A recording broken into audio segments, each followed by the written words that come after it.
once the ice cream is melted into the gelatin and strawberry puree mixture, you just stir it around till it's completely smooth. You can see I've got a little chunk of ice cream left here.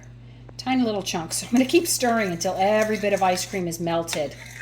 And then I'm going to stick it in the refrigerator to set for 4 hours. That gelatin will get it much firmer than it is now, but it'll still have this amazing texture that is kind of a cross between a vanilla pudding and a strawberry mousse.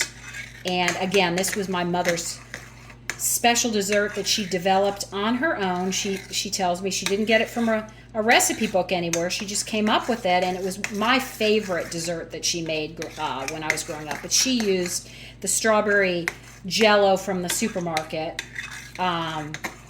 which I have substituted fresh strawberries or frozen strawberries pureed with a drizzle of maple syrup, as you'll see in the recipe, instead, to make it much healthier.